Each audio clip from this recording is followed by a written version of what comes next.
우리 시간이 되었으므로 다 같이 사도신경으로 신앙 고백하심으로 새벽 예배를 하나님께 영원 드리겠습니다.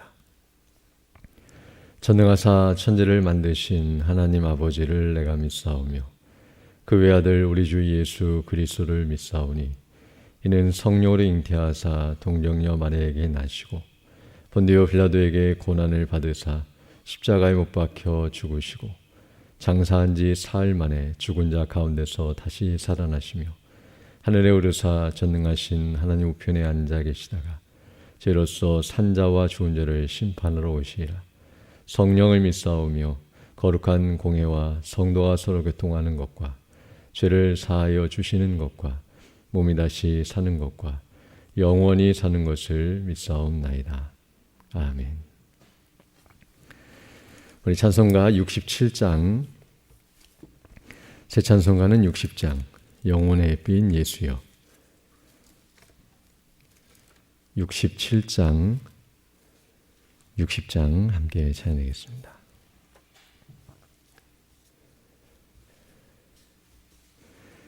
영혼의 햇빛 예수여 가까이 비춰 주시고 이 세상 구름 일어나 가리지 않게 하소서. 이 눈에 단잠 오기 전 고요히 주를 그리며 구주의 품에 안기니 한없이 평안합니다. 주 없이 살 수 없으니 언제나 함께 계시고 주 없이 죽기 두려워 밤에도 함께 하소서.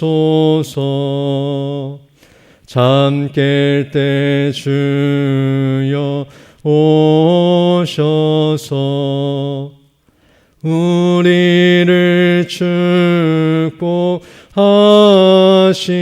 축복하시고 주님의 사랑 안에서 언제나 살게 하소서.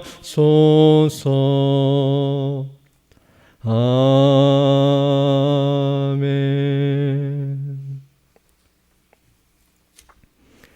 하나님의 말씀은 욥기 37장 21절로 24절 말씀입니다.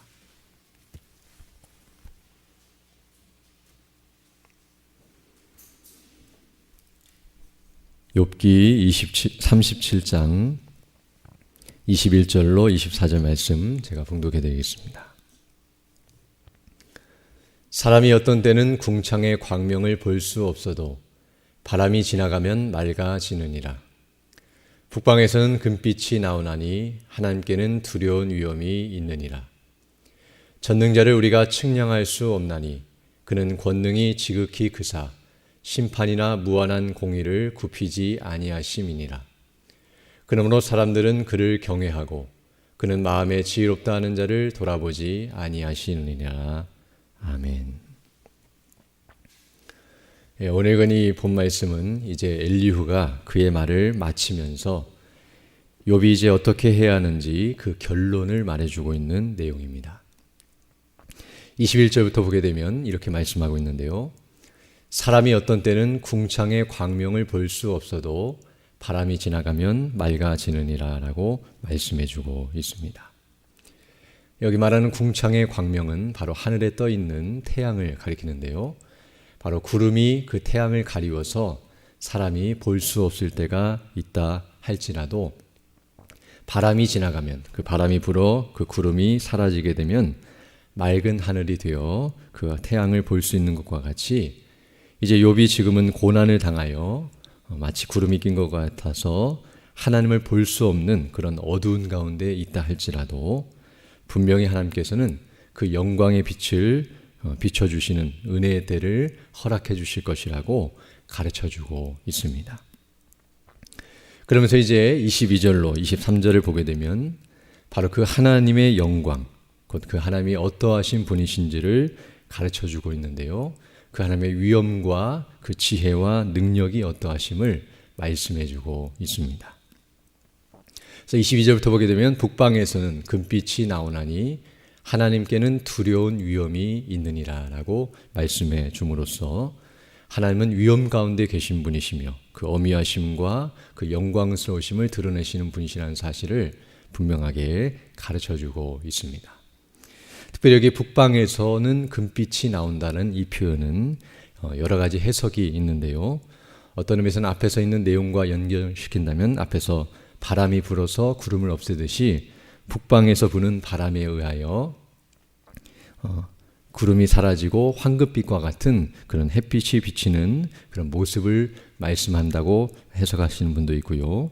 또 여기 말하는 이 북방에서 비치는 이 금빛을 북쪽 하늘에서 오색찬란하게 빛나는 오로라를 가리킨다고 말씀하면서 그런 오로라가 찬란하게 비치는 것처럼 영광이 나타나는 것을 표현하는 것이라고 해석하는 분들도 있고요. 또 여기 북방이라고 하는 것은 북쪽을 가리키는데 특별히 금빛이라고 번역이 되어 있지만 이 금빛이라고 번역된 단어는 금이라고도 번역이 되는 단어인데요. 그래서 북쪽에서 금이 많이 난다고 고대 사람들이 의식을 하고 있었는데 이와 같이 이렇게 북쪽을 생각하면 금이 많다고 생각하는 것처럼 하나님을 생각할 때에 그 위엄을 자연스럽게 생각해내는 그런 식이라고 설명하는 분들도 있습니다. 어떤 해석을 취하든지 상관없이 오늘 본문 북방에서는 금빛이 나온다는 이 표현은 그 의미를 우리가 정확히 알 수는 없다 할지라도 그 뒤에 뒤따라 나오는 표현 곧 하나님께서는 두려운 위엄이 있느니라라는 이 말씀과 연결되어 설명할 때에 이 앞에 있는 표현은 뒤에 있는 내용을 강조하기 위한 표현이라고 말씀드릴 수 있습니다. 즉 어떤 의미에서는 바람이 불어서 구름이 없어질 때 빛이 비추는 것처럼 그렇게 하나님의 위엄이 드러나고 또 그렇게 북쪽을 생각하면 여러 가지 많은 것들을 생각해낼 수 있는 것처럼 그런 모든 것들을 통해서 하나님의 영광이 나타나고 드러나는 것이 자연스럽고 또 그것을 사람들이 의식하게 된다는 사실을 표현하고 있습니다. 앞에서도 이미 여러 시간에 걸쳐 살펴본 것처럼 자연 만물을 바라보게 되면 또 그 모든 일들을 하나님께서 아름답게 지으시고 또 운용하시는 모습을 바라볼 때에 하나님이 얼마나 어미로우시고 위대하시고 영광스러운 분이신지를 사람이 의식하고 생각해내지 않을 수 없다는 것을 깨닫게 됩니다. 그리고 나서 이제 23절을 보게 되면 앞에서는 하나님의 위엄에 대해서 말씀했다고 한다면 이제 23절에서는 하나님의 지혜와 그 능력을 말씀해 주고 있는데요. 전능자를 우리가 측량할 수 없나니 그는 권능이 지극히 크사 심판이나 무한한 공의를 굽히지 아니하시느냐라고 말씀해 주고 있습니다. 전능자, 즉 모든 것을 행하실 수 있는 그 하나님은 우리의 생각과 또 우리의 마음으로 측량할 수 없는 위대하신 분이시며 또 그 권능이 너무나 크시고 그 지혜가 크셔서 심판하시는 일과 또 공의를 절대로 굽히지 아니하시고 의를 행하시고 바르게 행하신다는 사실을 말해주고 있습니다. 우리가 아는 것처럼 하나님의 지혜와 능력은 측량할 수 없을 정도로 무한하시고 그리고 시간적으로도 영원하시며 그리고 결코 변하지 않는 불변하시기 때문에 절대로 하나님은 불의를 행하실 수 없으시며 공의로 심판하시는 분이시라는 사실을 우리에게 가르쳐주고 있습니다. 사실 지혜와 능력이 부족할 때에 사람이 불의를 행할 수밖에 없는데요. 왜냐하면 지혜가 부족해서 알지 못하기 때문에 악을 행하게 되고 행할 능력이 없기 때문에 불의를 행하게 되는데요. 즉 의를 모르거나 또 의를 행할 능력이 없어서 사람은 불의를 행하지만 하나님은 의가 무엇인지를 정확히 아시고 그 의를 그대로 행할 수 있는 능력을 가지고 계시기 때문에 결코 불의를 행하실 수 없다는 사실과 그를 반드시 실행하시고 행하시는 분이시라는 사실을 우리에게 분명하게 가르쳐주고 있습니다. 그러면서 이제 24절에서 모든 것을 결론지어 말씀하고 있는데요. 그러므로 사람들은 그를 경외하고 그는 마음에 지혜롭다 하는 자를 돌아보지 아니하시느니라 라고 말씀해 줌으로써 이러하신 하나님을 생각할 때에 사람들이 마땅히 보여야 할 자세는 그분을 경외하는 자세라는 사실을 말해주고 있습니다. 그리고 그는 마음에 지혜롭다 하는 자를 돌아보지 아니하신다라고 말씀하고 있는데요. 마음에 지혜롭다 하는 자는 스스로 자기는 지혜롭다고 여기는 사람인데요. 바로 자기는 의롭고 그리고 지혜롭다고 여기는 그런 교만한 자를 하나님께서는 물리치시며 오히려 반대로 스스로 자신이 죄인임을 깨닫고 회개하며 또 자신의 무지함과 무능력함을 깨달으면서 겸손한 자세로 하나님을 경외하는 자들을 하나님께서 사랑하시고 또 그들을 돌아보시며 또 그들을 위해서 앞에서 말한 것처럼 비록 구름이 끼고 어려움 가운데 처해 있다 할지라도 그 영광의 빛을 비춰주시고 회복시켜 주시며 은혜를 베푸신다는 것을 말해주고 있습니다. 이처럼 오늘 본문에서는 이제 엘리후가 말을 마치고 있는데요. 결론적으로 이 모든 것들을 말씀하면서 이와 같이 말하고 있다고 할 수 있는데요.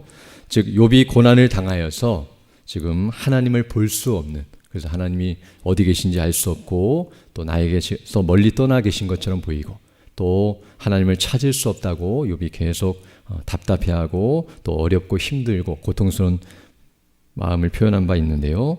이와 같이 하나님을 볼 수 없는 어두운 상황 속에 있다 할지라도 때가 되면, 즉 바람이 불어서 구름이 사라지는 것과 같고 또 그렇게 햇빛이 다시금 비치는 그런 때가 오는 것과 같이 반드시 하나님께서는 당신 자신의 영광의 빛을 비춰주실 것이라는 사실을 말해주면서 뒤에 24절에서 말하는 것처럼 스스로 의롭다고 말하고 지혜롭다고 말하면서 죄를 범한 대로 나아가지 말고, 즉 욥은 지금 자신은 의로운데 왜 고난을 당한지 알 수 없다고 말하면서 자신의 의를 자랑하면서 도리어 하나님이 불의하신 것처럼 말하는 그런 어리석음을 표현하고 있었고요. 또 왜 하나님이 나에게 이런 대우를 하시는지 모르겠다고 불평하면서 그 하나님의 지혜와 하나님의 그 공의가 무엇인가 문제가 있는 것처럼 그렇게 말하고 있었는데요. 그렇지 않고 하나님의 이러하신 분이시한 것을 기억하면서 오히려 겸손함으로 하나님을 경외하면서 그 고난의 때가 지나가기까지 잠잠히 기다리며 그 하나님의 영광의 빛이 비추고 자신을 회복시켜 줄 때까지 바르게 의를 행하며 믿음으로 나아갈 것을 가르쳐주고 있는 내용이라고 말씀드릴 수 있습니다.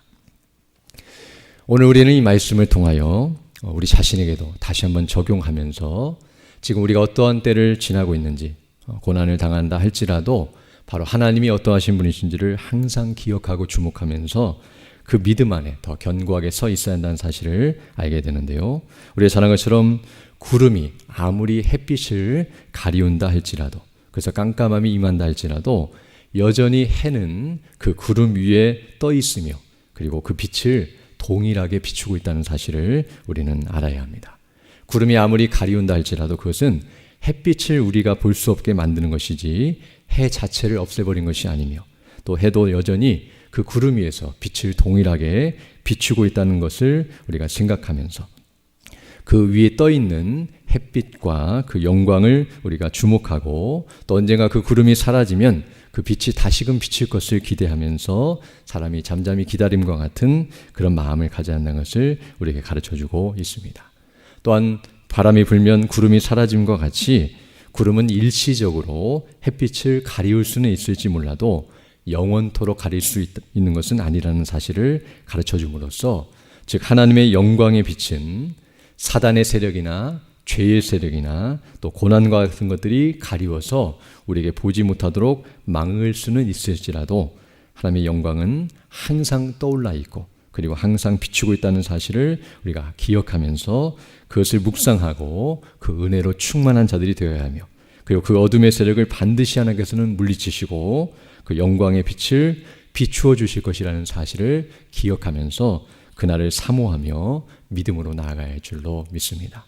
우리가 잘 아는 것처럼 바로 예수님이 재림하시는 그날에는 그 어둠의 세력이 이제 완전히 멸하게 되어지고 그 영광의 빛이 찬란하게 비추게 될 것을 우리가 알게 되는데요. 항상 그 영광을 생각하고, 아니 지금도 비록 가리워져 있다 할지라도, 우리가 눈으로 볼 수 없다 할지라도 계속해서 그 영광이 빛나고 있고 하나님께서 그 일을 반드시 행하실 것이라는 것을 기억하면서 나아가는 일이 있어야 할 줄로 믿습니다.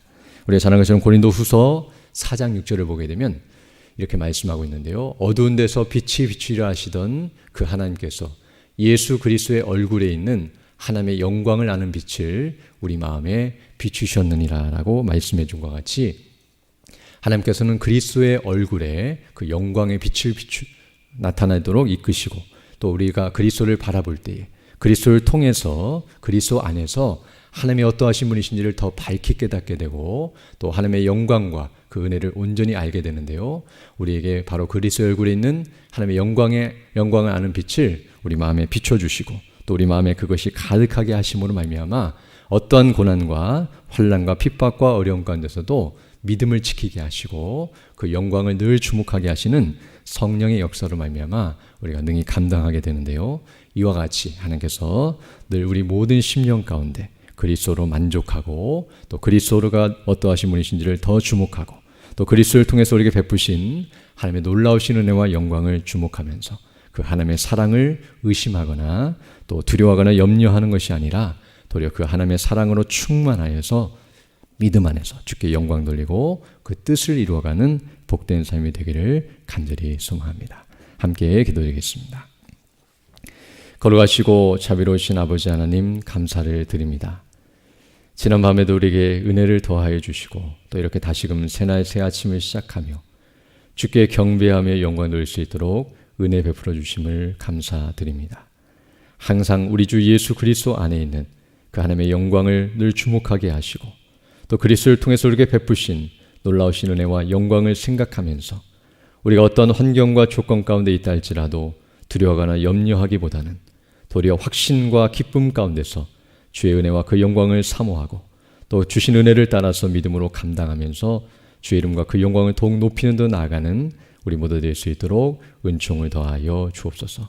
특별히 연약한 중에 있는 주 백성들 일일이 기억해 주시고 은혜를 더하여 주셔서 수술 받고 회복 중에 있는 우리 권사님과 또 수술 앞두고 있는 손님 목사님에게 은혜를 더하여 주시고, 또 여러 가지 질병으로 인하여 또 사고로 인하여 고통과 연약한 중에 있고 또 일러하신 우리 모든 성도님들에게 은혜를 더하여 주셔서 하늘의 소망과 은혜로 충만케 주셔서 정말 그 믿음으로 그 모든 어려움의 때를 잘 감당케 해주시고, 또 속히 치료해 주시고 회복시켜 주셔서 더 건강한 모습으로 주의 일에 힘쓰는 믿음의 사람들 다 될 수 있도록 은혜를 더하여 주옵소서. 특별히 이 나라 이 민족을 불쌍히 여겨주시고 긍휼히 여겨주셔서 대통령의 지혜와 총명을 주시며, 또 하나님이 맡기신 그 지혜와 권세를 가지고 이 나라를 바르게 통치할 수 있도록 은혜를 더해 주셔서 정말 교회가 더 견고하게 서서 주의 복음의 영광을 온전히 광포하게 하시고, 저 북녘 가운데서 많고 찬양하며 예배하는 통일의 날에 속히 다가올 수 있도록 은혜를 더해 주시며, 주 모실 그날까지 이 복음의 삶을 바르게 잘 감당하는 복된 나라가 될 수 있도록 은총을 더하여 주옵소서. 이 시간 기도할 때도 주의 성령께서 함께하사 믿음으로 주의 뜻을 간구하는 귀한 시간 되게 하시고, 그 뜻을 따라 살아가는 복된 하나님이 될 수 있도록 은총을 더하여 주옵소서.